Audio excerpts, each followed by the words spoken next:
Oh, hey there. You're just in time. I just finished my latest social media report, and I gotta tell you, this one's a What's that?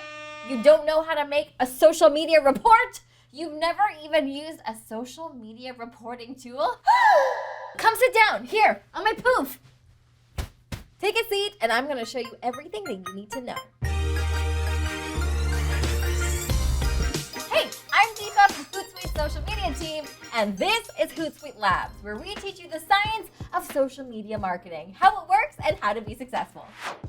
First things first, before you create your first social media report, you need to know what goes into it. Here's a metaphor for you. So social media reports are like sandwiches. You can fill them with realistically anything you want, but not every ingredient is gonna taste good or keep the people eating your sandwiches coming back for more. I'm looking at you, banana and mayonnaise. Here's everything you need to build an incredible social media report. Number 1, strategy.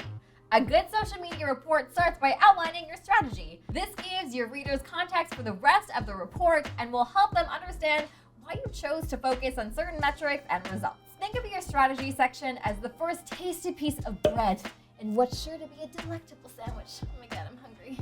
In your strategy section, outline why your company is on social media and what each platform can do for you. Are you trying to sell products, raise brand awareness, create a channel for customer service? If your strategy has recently changed or you've added new social channels, you can outline that here too. Here's our video on how to build a winning social media strategy. Click here.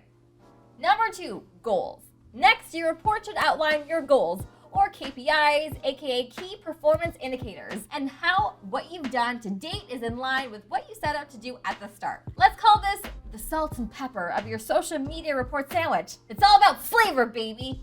Yeah, boy. Common goals include driving brand awareness, generating leads, increasing traffic to your website, attracting new talent, and managing brand reputation. And if you don't know where to start with your goals, just remember, each social media goal has a ladder up to a business goal. I mean, sure, 13,000 YouTube followers is nice, but what does that mean in dollars, huh? What does it mean? The bosses want to know!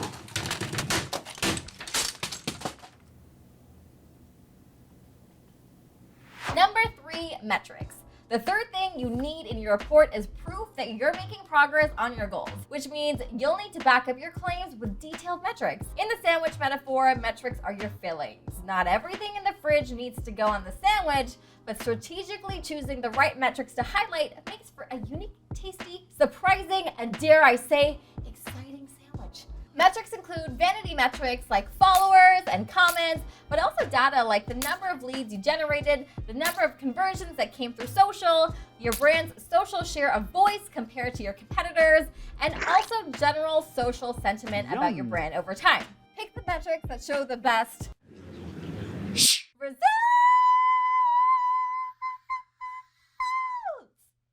Results are certainly the most important part of your social media report sandwich. They're the meat or the plant-based protein in the sandwich. This is where you get to show the impact your content made and, of course, find areas for improvement. Results include things like number of posts, net followers gained or lost, engagement rate, click-through rate, top performing posts, and anything else you find that proves the outcome of your efforts. It's always a good idea to contrast your current results with results from the past. For example, comparing this month to last month, or this month to the same month last year. Benchmarking your results against your competitors is also so smart. Social media reporting tools like Hootsuite Analytics lets you track up to 20 competitors per network, so you can confidently say that your engagement rate is 2.3% better than and your growth rate is twice as fast as That's not curse words, that's competitor names. But Number 5, wins, challenges, opportunities. Next, hit them with your secret sauce. That's right. This part of your social media report sandwich represents all the things that only you and your team know how to do. Start by outlining any recent wins you've had on social. Did you land coverage from a major media outlet? Did your content help you connect with a famous influencer or celebrity? Maybe you received positive feedback in your DMs. All of that info needs to be added here. When talking about your wins, be sure to dive into the why behind them. It's great to see progress, but the ability to see the patterns behind the data are what set good social media managers apart from great ones. And while obviously you want your social media report to focus on what you've done well, don't shy away from things that look quote unquote bad. Bad metrics are an important part of making improvements on social, and you'd be surprised how good it makes you look to flag opportunities in your social strategy where you can do things better, or also just stop doing them entirely. You'll also want to outline any challenges you faced, how you approach them, and how you plan to mitigate them in the future. Number 6, summary. Now it's time to put it all together with that little toothpick with the olive on top. And your social media report sandwich with a short summary that wraps everything up. Explain what you've learned, what you're proud of, and what you plan to do next. Then plate it, taste it, and enjoy. Or hand it over to your boss to enjoy. It'll get you brownie points. Yeah, they'll enjoy it, unless it sucks. Ready to build a social media report of your own? Here's how to make a social media report in 3 minutes using Hootsuite. Step 1, log in or grab your free 60-day Hootsuite trial. Step 2, link your social media accounts. I'll put instructions in the description below. Step number 3, open Hootsuite's analytics, click new report, and choose a social media report template. Popular templates include multiple network overview if you want to compare all your networks at once, or else platform by platform overviews. Step 4, this one's optional, but you can also create a custom report if you're a seasoned social media reporter trying to answer a very specific question, or you just want to wow your audience. Custom reports offer in-depth data on hashtags, direct messages, link clicks, and more, all tailored to your platforms and your goals. You can drag and drop as many elements as you want to make your report as brief or detailed as you want. And if you need a quick overview but don't want to make a custom report, enterprise customers can use the impact feature to filter all of your published content by keyword, link, or tag to show you what's performing best at any given time. Step 5, compare yourself to your enemies using the Hootsuite Analytics benchmarking tool, which lets you see how your accounts compare to others in the industry. To measure your progress against competitors, click Analytics, and under Benchmarking, click Industry. Then choose the industry that best describes your business, and your report will automatically generate. You can also run a competitive analysis comparing your account to specific competitors. Choose Competitive Analysis in the sidebar to access that. Step 6. Finally, you can export your social media report to share with your team, and you can also schedule your report to go out at a certain time, like weekly or even monthly. Pro tip, if you want to compare your report to previous months or years, Hootsuite Analytics data is retained for up to 2 years. This is way longer than native platform social media reporting tools like Instagram Insights that only save data for like 30 to 60 days. If you want to kick it old school and build your report by hand, we put together a super special social media report template just for you. Grab your copy in the description box below. Next, we'll outline a few tips for creating absolutely genius social media reports using this template. Step 1, decide on your focus. It's so important to remember that everyone likes their sandwich.